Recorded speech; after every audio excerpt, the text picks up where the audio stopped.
ওয়াসি বলেন, আমি আমার বর্ষাটা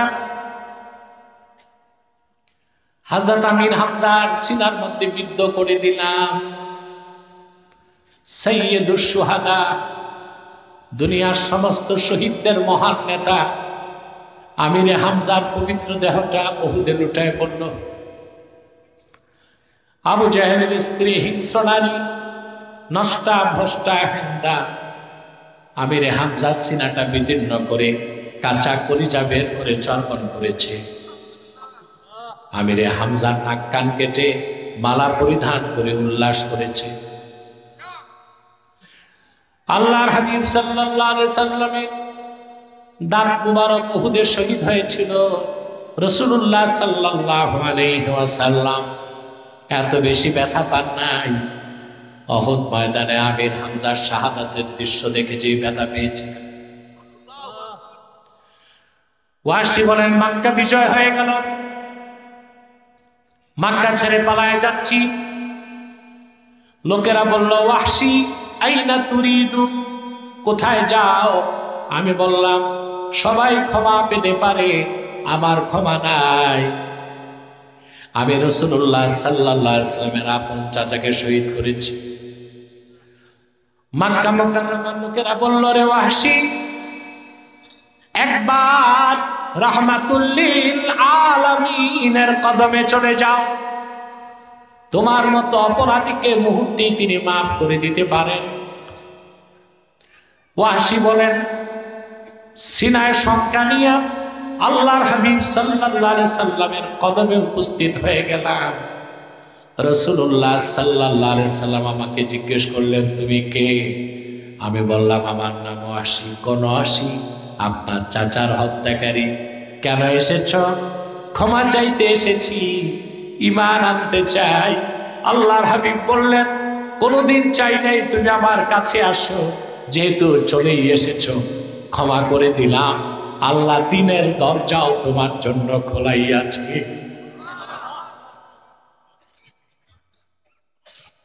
ওয়াহশি বললেন, ইয়া রাসূলুল্লাহ সাল্লাল্লাহু আলাইহি ওয়াসাল্লাম, আমি ইসলাম কবুল করবো, একটা শর্ত পূরণের।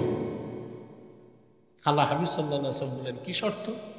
ওয়াহশি বললেন, লা উসলিমু হাত্তা আসমা কালাম আল্লাহ।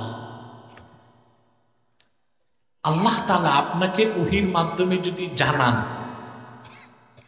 যে আমি ঈমান আনলে আল্লাহ আমারে বেহেশত দিবেন, মাফ করবেন, আপনার নূরের জবান মোবারক থেকে দুই কানে শুনলেই আমি মুসলমান।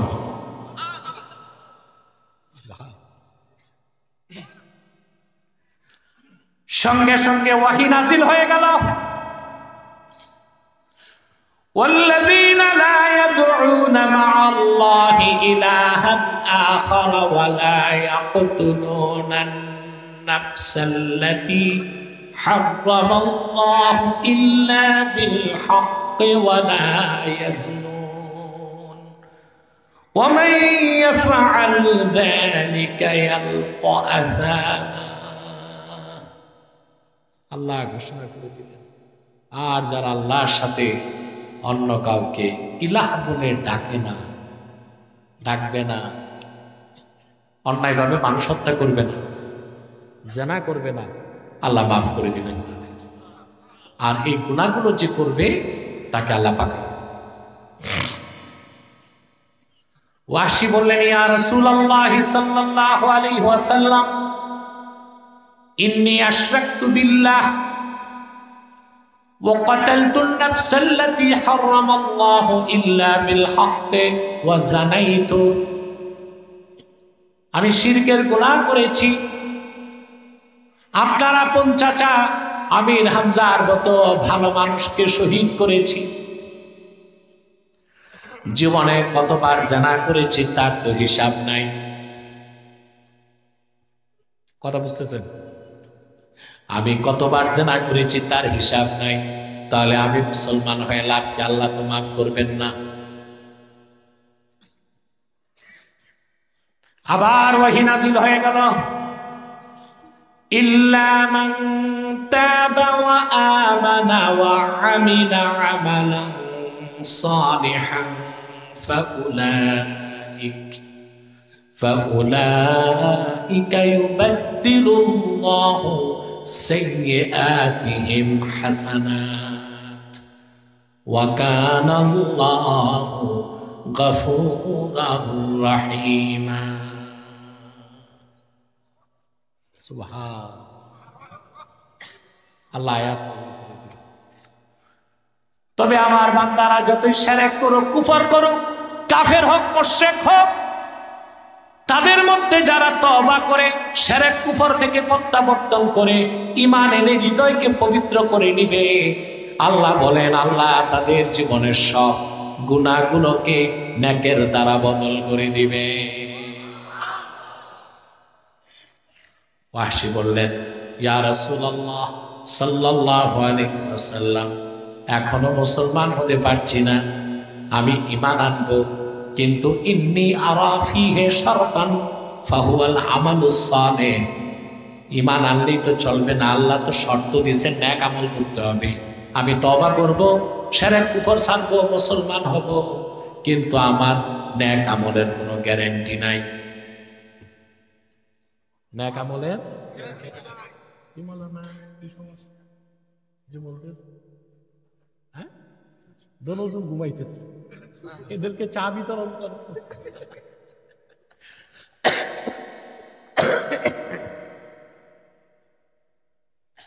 ওয়াহশী বললেন আমি ঈমান আনবো, কিন্তু নেক আমল করতে পারবো কোনো ভরসা। কোরআনের আয়াত আবার নাযিল হয়ে গেছে। আল্লাহ বলেন ইন্নাল্লাহা লা ইয়াগফিরু আন ইউশরাকা বিহি ওয়া ইয়াগফিরু মা দুনা যালিকা লিমান ইয়াশা। আল্লাহ বলে দিলেন নিশ্চয় আল্লাহ রাব্বুল আলামিন শিরকের গুনাহ, কুফরের গুনাহ কখনো মাফ করবেন না। এছাড়া বান্দা যত বড় গুনাহগার হোক, যাকে ইচ্ছা তাকে আল্লাহ মাফ করে দিবে। ওয়াহশী বললেন ইয়া রাসূলুল্লাহ সাল্লাল্লাহু আলাইহি ওয়াসাল্লাম, এখনো মুসলমান হতে পারতেছি না। আল্লাহ বলছেন ইয়াগফিরু লিমান ইয়াশা, যাকে চান তারই মাফ করবেন, আমারও যদি না চান। মিয়া সুবহানাল্লাহ কইবেন না? আরে বাবা, আমি বলে থাকি আল্লাহর হাবিব সাল্লাল্লাহু আলাইহি ওয়াসাল্লামের সাহাবীগণ ১৫০০ বছর আগে বেহেশত লেখায় নিয়েছেন আল্লাহর কাছ থেকে। এজন্য আহলুস সুন্নাহ ওয়াল জামাতের আকীদাতুম মুস্তাহকামাতুন সাবিতাতুন বিনুসুসিল কুরআনি ওয়াস সুন্নাহ ওয়া ইজমাইল উম্মাহ। কোরআন, সুন্নাহ, ইজমায়ে উম্মাহ সব দলিলে প্রমাণিত আল্লাহর হাবিব সাল্লাল্লাহু আলাইহি সাল্লামের সাহাবীগণ মিয়ারুল হক ওয়াল আদালা, সত্য ন্যায়পরায়ণতার মানদণ্ড বলেছে। বিশ্বাস করেন? বিশ্বাস না করলে ত্রুটি থাকবে। কি থাকবে? ইমান নাপাক হয় না, ইমান তো নূর, মানে কলব নাপাক হবে, কলব নাপাক হবে। বুঝতেছেন? এটা মারাত্মক বিষয় বাবা। সাহাবায়ে কেরাম সত্যের মানদণ্ড, সত্য এবং ন্যায়পরায়ণতা মানদণ্ড। আমাদের আলেমরা এখন এই কথাগুলো কম কয়, মনে করে দাওয়াত যদি কমে যায়। ঠিক না? মিয়া হক কথা কইতে না পারলে বাড়ি বাড়ি দাওয়াত খাইয়া আর পকেট গরম করে লাভ। যা সত্য, যা হক তা বলতেই হবে। মুরিদ কমলো কিনা দেখলে হবে, শ্রোতা কমলো কিনা দেখলে হবে। আল্লাহ আমাদেরকে হেদায়েত করুন। ওয়াহশী বললেন, আল্লাহ বলছেন যাকে চান তাকে আল্লাহ মাফ করবেন, আমাকে যদি না চান। এবার চলে আসলো চূড়ান্ত ক্ষমা। قل يا عبادي الذين أسرفوا على أنفسهم لا تقنطوا من رحمة الله إن الله يغفر الذنوب جميعا ইন্নাহু হুয়াল গাফুরুর রাহিম।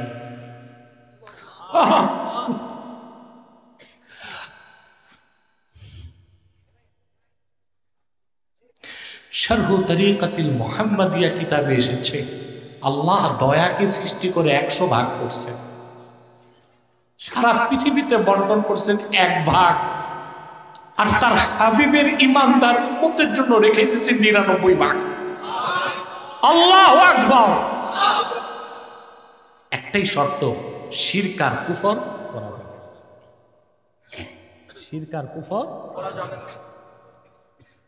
আপনারা তো করেন শিরক কুফর, কেউ রাজনীতির নামে, কেউ সংস্কৃতির নামে। এই যে ছাত্ররা 31 তারিখ কি জন্য করবে, সারা দেশে একটা আতঙ্ক ছড়ায় গেছে, শুনতেছেন না? 31 ডিসেম্বর হবে বিপ্লব উত্তর ঘোষণাপত্র পাঠ, শুনছেন? খোদার কসম, বাঙালি একটা অশ্বডিম্ব পাইবা। এটা ঘোষণা দিতে যাবে শহীদ মিনারে। কেন? সরওয়ার্দী উদ্যান ছিল, বাইতুল মুকাররমের দক্ষিণ গেট ছিল, কথা বল, তো শহীদ মিনার কেন? এটাও তো মুহিমিনা শিরক, এক ধরনের শিরকি কাজ না, কথা বলে না? পাথরের বেদি, ওখান থেকে বিপ্লবের ঘোষণা দেবার কি বাইতুল মুকাররমের চত্বর থেকে ঘোষণা দাও, সারা দেশের মুসলমান স্বাগত জানাবে। শুরুতেই বলছিলাম, বুদ্ধিজীবীগুলো মাথা বিক্রি করে রাখছে 2 দিক। আগে ছিল রুশ ভারতের দাম, আর এখনকার গুলো হচ্ছে মার্কিন আর পাকিস্তানের দাম। আমরা কোন দেশের দালালি করতে চাই না। বিশ্ব মানচিত্রে বাংলাদেশ একটি স্বাধীন রাষ্ট্র হিসেবে মাথা উঁচু করে থাকতে চায়। ভারতীয় আধিপত্যবাদকে মানব না, মার্কিন আগ্রাসনকে মানব না, এটি তো আমাদের চাওয়া। যদি এটার ব্যত্যয় ঘটে, তাহলে আগস্টের 5 তারিখের বিপ্লব ব্যর্থ হয়ে যাবে।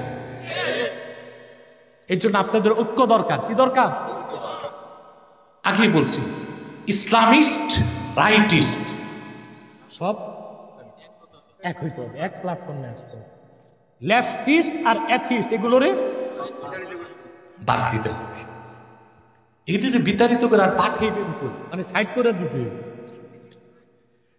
প্রিয় ভাইরা, তো কোন নামেই শিরক করা, রাজনীতির নামে, সংস্কৃতির নামে, শিক্ষার নামে। ওয়াসি যখন বললেন, আল্লাহ তো যাকে চান তারে মাফ করবেন, আমাকে যদি না চান, আল্লাহ আয়াত নাযিল করে চূড়ান্ত ক্ষমা ঘোষণা করলেন। কুল ইয়া ইবাদিয়াল্লাযীনা আসরাফু আলা আনফুসিহিম লা তাকনাতু মির রাহমাতিল্লাহ। প্রিয় হাবিব মুহাম্মদ সাল্লাল্লাহু আলাইহি ওয়াসাল্লাম, আপনি বলুন, হে আমার বান্দারা, তোমরা যারা জুলুম করেছো নিজেদের উপর, আল্লাহর রহমত থেকে নিরাশ হয়ো না। আল্লাহ তোমাদের জীবনের সব গুনাহ মাফ করে দিবেন। আল্লাহ গফুরুর রহিম। ওয়াসি বললেন, হাতি ইয়াদাক উবাইউকা ইয়া রাসূলুল্লাহ। আয় আল্লাহর রাসূল, আর দেরি করতে চাই না, আপনার নূরের হাত মুবারকটা বাড়ায় দেন, এক্ষুনি আমি কালেমা পড়ে মুসলমান হয়ে যেতে চাই। ওয়াসি মুসলমান হয়ে গেলেন। কি বুঝালাম? হৃদয়টা পাক রাখবেন। কদ আফলাহা মান তাযাক্কা, নিশ্চিত সফলতা লাভ করেছে সেই যে তার হৃদয়কে পবিত্র করলো, মানে শিরক কুফর দূর করলো, ইমানের নূর দিয়া অন্তরকে মুনাওয়ার করলো। পারবেন ইনশাআল্লাহ? এতটুকু করতে পারলে আপনি সফল, কিন্তু পূর্ণ সফল না। আপনি বেহেশত পাবেন একদিন, আযাবের আগেও পেতে পারেন, আযাবের পরও পেতে পারেন। এখন কি আপনারা আযাবের পরও বেহেশত আশা করেননি? কেন ভাই? আপনাদের মধ্যে ভ্রমণ পিপাসু থাকতে পারেন না, যে বেহেশত তো যাবই, যেহেতু মুসলমান হয়েছি, তো একটু ট্রানজিট করলে সমস্যা, একটু একটু জাহান্নামটা একটু ঘুরা দেখা নিলাম, আবু জাহেলে কই আবু লাহাবে কই, এই সব কার কার আছে? তা আমরা চাই বিনা আযাবে কম হিসাবে দুখুল ফিল জান্নাহ ফি আউয়ালি ওয়াহলা, ফার্স্ট চান্সে বেহেশত কে কে চান? হার নামা। তাহলে আরো দুইটা কাজ, কয়টা? ওয়া যাকারা আসমা রাব্বিহ, ইমানের হৃদয় পাক করলো, রবের নামের জিকির করলো। এখন দুঃখ লাগে আমার, 70% বাঙালি জিকিরের মূল তাৎপর্যই বুঝে না। পীরের কাছে মুরিদ হয়, সকালে 10 মিনিট জিকির করে, বিকালে 10 মিনিট জিকির করে, সারাদিন সুদ খায়, ঘুষ খায়, পাল্লায় ওজনে কম দেয়, খাদ্যে ভেজাল মিশায়, চার দোকানে বলে গিবত চলতে আছে, বিচার আচারে বলে দুই দিক থেকেই বাইপাস। এগুলো নাই তো সিদ্ধিরগঞ্জে? আছে সারা দেশে। দেখা যায় মোরলের কাছে বিচারের জন্য গেছে রোজার দিন, এখন আইছো তুমি, তারাবির পর আসো। এর মানে রোজা রেখে খেতে লজ্জা পাইতেছে, তারাবির নামাজ পড়ে তারপর সালিশ নিয়ে বসে যেন খাইতে পারে। বেকুব মোরল বুঝলো না যে রোজার দিনে যেই ফজিলত রাতেও সেই। তাহলে ভাই জিকিরের অর্থ কি? ইমাম রাজির কথাটা পুরা বলি নেই আমি, ব্যাখ্যায় বলছি না 3 জন মুফাসসির, তৃতীয় জন কার ছিল? ফখরুদ্দিন রাজি। ইন্না মারাতিবা আমালিল মুকাল্লাফি সালাসা ইজালাতু আকাইদিল ফাসিদাতি মিনাল কলব ওয়া ইস্তিহদারু মা'রিফাতিল্লাহি আযজা ওয়া জাল্লা ফিল কলব। সুবহানাল্লাহ। ইস্তিহদারু মা'রিফাতিল্লাহি আযজা ওয়া জাল্লা ফিল কলবি ওয়াল মুদাওয়ামাতু ফি খিদমাতিল্লাহ। ঈমান আনার পর সর্বাবস্থায় আল্লাহর মারেফতের এলেমটা অন্তরে রাখতে, আর আল্লাহর জিকির জাগ্রত রাখতে হবে। যার অন্তরে আল্লাহর জিকির থাকবে সে লোকটা কি সুদ খাবে, ঘুষ খাবে? জিকির থাকবে যার ঠোঁটে, মনে না, ও জিকিরও করবে, সুদও খাবে, ঘুষও খাবে, শয়তানি বদমাশি সবই করবে, ঠিক না? তা আল্লাহর জিকির অন্তরে রাখবেন। বাংলাদেশ কেমনে বদলাবেন ভাই? সেট আপ না বদলাইছেন, পলিসি তো বদলাচ্ছেন না। পলিসি তো নিতে হবে কোরআন কারীম থেকে, রাষ্ট্র নির্মাণের পলিসি নিতে হবে কোরআন কারীম থেকে। এখন বাংলাদেশের ক্রাইসিস কি? What is the principal crisis of Bangladesh? Corruption, corruption, only corruption, দুর্নীতি। প্রধানমন্ত্রীর পিওর নাকি 400 কোটি টাকা চুরি করে গেছে, শুনছেন না?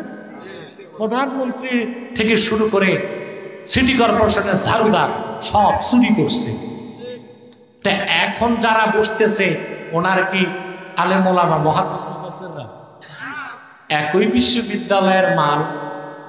কথা বল, আগে ওনারা সচিব হয়েছে যেই সিলেবাস পড়া, এখন যারা সচিব হচ্ছে একই সিলেবাস পড়া। এই সিলেবাসে পড়ার মাধ্যমে অন্তরে তো আল্লাহর ভয় সৃষ্টি হয় না, তো চুরি ছাড়বে কেন? বাংলাদেশে কত কোটি টাকা দুর্নীতি হয়েছে ভাই, এত এত লক্ষ কোটি টাকা আগের সরকার দুর্নীতি করে গেছে, চুরি করে গেছে, পাচার করে গেছে। আপনাদের প্রত্যেক নাগরিকের মাথা পিছু ঋণ হচ্ছে 1,07,000 টাকা। কত? এখন বর্তমান সরকার বলতেছে টাকাগুলো ফেরত আনবে, বলতেছে না? না ভাই, ডায়েরিতে আব্বাসীর কথা ডায়েরিতে লিখে রাখেন, 1 টাকাও ফেরত আনা যাবে না। ছোট চোরেরা পাঠাইছে বড় চোরদের কাছে, ওরা কখনো ফেরত। আমাদের কলিজা ঠান্ডা হবে একটা কাজ করলে, দাগি চোরগুলো তো কাস্টডিতে আছে, কথা বলেন, আছে না? এদেরকে ধরে ধরে শরিয়া আইনে হাত কেটে দেন। চোরের শাস্তি কি? আমাদের কলিজা ঠান্ডা হয়ে যায়। আস-সারিকু ওয়াস-সারিকাতু ফাকতাউ আইদিয়াহুমা, চোর পুরুষ হোক চোর মহিলা হোক হাত কাটো, মানে চোর হোক চুন্নি হোক। আমি কি বুঝাইতে চাইছি একটু বুঝেন না? চোর হোক চুন্নি হোক কি করো, তাইলে আমাদের কলিজা ঠান্ডা হয়ে যাবে। আর সংস্কার করে দুর্নীতিমুক্ত দেশ গঠন করা যাবে না। সেই দিনই সংস্কার সফল হবে প্রশাসনে, আদালতে, সেক্রেটারিয়েটে, মন্ত্রণালয়ে, সব সেক্টরে। যেই দিন আপনি যোগ্য অফিসার তৈরির পাশাপাশি ওই অফিসারগুলোকে চরিত্রবান বানাতে পারবেন, পরকালে বিশ্বাসী বানাতে পারবেন, আল্লাহর কাছে জবাবের জন্য দাঁড়াতে হবে। এই টেন্ডেন্সি যেদিন অফিসারদের হৃদয়ে জেগে উঠবে, সেদিন তারা ঘুষ খাবে না, দুর্নীতি করবে না, রাষ্ট্রের সম্পদকে আমানত হিসেবে তারা পাহারা দেবে। সেজন্য পশ্চিমা দর্শন, ভূগোল, ইতিহাস, রবীন্দ্র সাহিত্য এগুলো পড়ায়া এগুলোর অফিসার বানানো যাবে। এগুলো বড় বড় দক্ষ অফিসার হবে, মানুষ হবে না। মানুষ বানাতে কোরআনের শিক্ষা লাগবে, ঠিক না? সবাই বয়ান দিচ্ছে, আমাদের বয়ান এটা, আমাদের বয়ান, ওদের বয়ান চলতেছে, বুদ্ধিজীবীরা দিচ্ছে daily dialogue, dialogue for democracy, dialogue for transparency, dialogue for justice চলতেছে, ডেইলি সেমিনার চলতেছে ঢাকায়। কিন্তু আসল কথাটা বলার মতো লোকগুলোকে নিচ্ছেও না, আর আমরা বলি কানে সিধা জোতা লাগায় রাখছে কানে, আমাদের কথা শুনতে চায়। কিন্তু আমরা জাতিকে সতর্ক করে যাচ্ছি। তাহলে সফলতার জন্য দ্বিতীয় কাজ হচ্ছে অন্তরে কি থাকবে? 3 নাম্বার ফাসাল্লাহ, 5 ওয়াক্ত নামাজ পড়বেন, পড়েন। জুমার দিন মসজিদের বারান্দা তো জায়গা থাকে, আর সেই জুমার দিন আসরের সময় এক কাতার মুসলিম। তো জুমার নামাজে যারা আসছে সব কি গরজামাই ছিল? অতিথি ছিল না এলাকা? তো ওই লোকগুলো আসরে কই? কথা বলেন। তাহলে বাংলাদেশের বেশি লোক নামাজি না বেনামাজি? প্রিয় ভাইরা, যুবকরা, নামাজটা যত্ন করি। বেনামাজিকে আমরা কাফের বলতে পারি না, তবে আহমদ বিন হাম্বল রহমতুল্লাহ বেনামাজিকে কাফের বলছে। কে? ইন্না তারিকাস সালাতি কাফফার ওয়া ইউকতালু মুরতাদ্দা, যে নামাজ তরক করবে সে কাফের, আর তার শাস্তি মৃত্যুদণ্ড মুরতাদ হিসেবে। অর্থাৎ বেনামাজিকে হত্যার পর তার গোসল নাই, কাফন নাই, জানাজা নাই। শাফি আর মালিক বলেছেন ইন্না তারিকাস সালাতি লা ইউকাফফার ওয়ালাকিন ইউকতালু হাদ্দা, বেনামাজিকে কাফের বলা যাবে না, তবে মৃত্যুদণ্ড দিতে হবে হদ হিসেবে। অর্থাৎ সে মুসলিম কিন্তু মৃত্যুদণ্ড কি? হদ।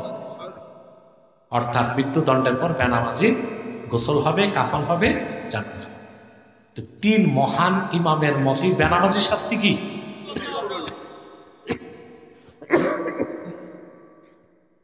শুধু আমাদের ইমাম আজম বলেছেন না, ইন্না তারিকা, আবু হানিফা রাহমাতুল্লাহ, ইন্না তারিকাস সালাতি লা ইউকাফফার ওয়া লা ইউকতাল ওয়ালাকিন ইউহবাসু ওয়া ইউদরাবু হাত্তা ইউসাল্লিয়া। বেনামাজিকে অ্যারেস্ট করা হবে, কাফের বলা যাবে না, হত্যাও করা যাবে না, অ্যারেস্ট করা হবে। আর বেনামাজিকে একটু একটু পানিশমেন্ট দিতে হবে যতক্ষণ নামাজ শুরু না হবে। তাহলে 3 মাযহাবেরটা বাদ দিলাম, আমাদের হানাফিরটা নিতে হবে। মানে পাচন দিয়া না, বেদ দিয়া আস্তে আস্তে। একদিনে যদি হাড্ডি ভেঙ্গা দেন নাই না, তো বেটা নামাজই গেল।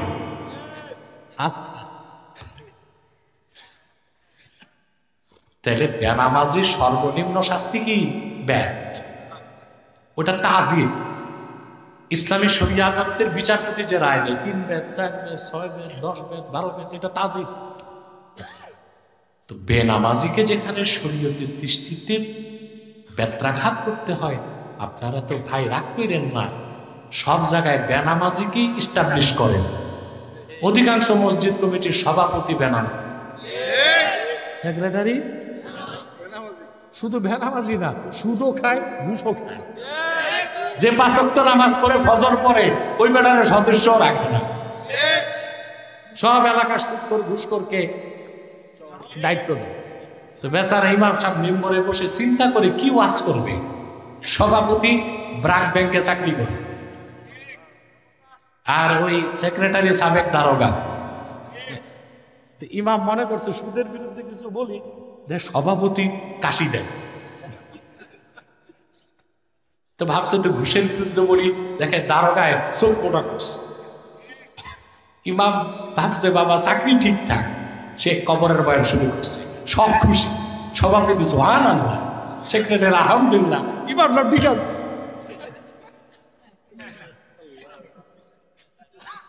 অধিকাংশ মসজিদগুলোতে এই অবস্থা, ঠিক না? এরপর চেয়ারম্যান, মেম্বার, এমপি পর্যন্ত বানান বেনামাজি। দেখেন না যে অন্তত ইমানটা ঠিক আছে কিনা আর নামাজটা পড়ে কিনা, ঠিক না? তা আপনারা নামাজ পড়বেন? কে কে হাত করে দেখেন, বলেন ইয়া আল্লাহ ওয়াদা করছি আজ থেকে 5 ওয়াক্ত নামাজ জামাতের সাথে আদা করব। যদি শয়তানের প্ররোচনায় নামাজ ছুটে যায়, তাৎক্ষণিক তওবা করে কাজা হিসেবে আদা করব। রব্বানা যালামনা আনফুসানা ওয়া ইন লাম তাগফির লানা ওয়া তারহামনা লানাকুনান্না মিনাল খাসিরিন। আল্লাহ তাআলা মাদ্রাসাতুল ফুরকান আল আরাবিয়ার উদ্যোগে আয়োজিত 2য় বার্ষিক ইসলামী মহাসম্মেলনে তোমার হাজার হাজার নেককার বান্দা, পর্দার আড়ালের মা বোন নিয়ে হাত তুলেছি। এতগুলো মানুষের মধ্যে যার 2টো হাত আল্লাহ তোমার ভালো লাগে, তার 2টো হাতের বিনিময়ে আমাদের জিন্দেগির সব গুনাহ তুমি মাফ করে দাও। হৃদয়ের গভীর থেকে দোয়া করি আল্লাহ, আল্লাহ তোমার আখিরি নবী নূর নবীজি আমার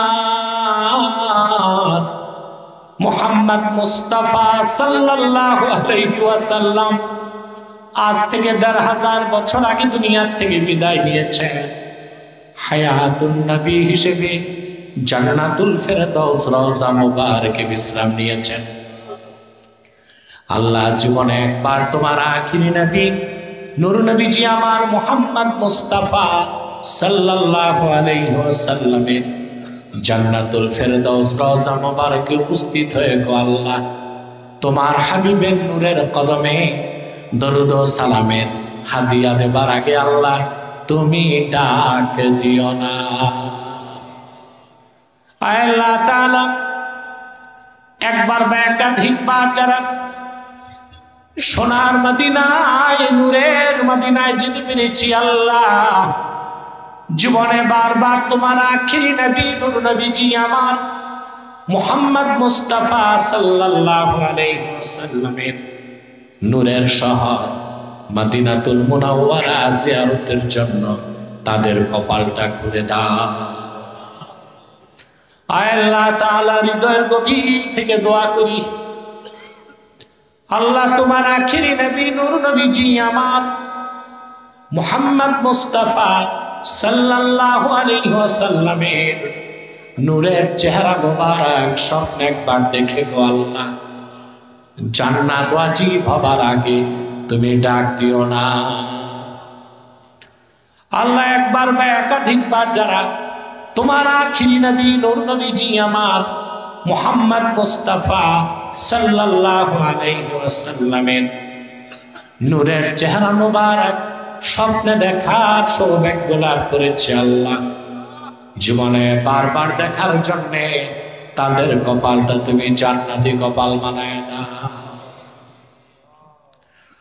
আল্লাহ আমাদের অনেকের বাবা নাই, অনেকের মা নাই, অনেকের বাবা মা একজনও নাই,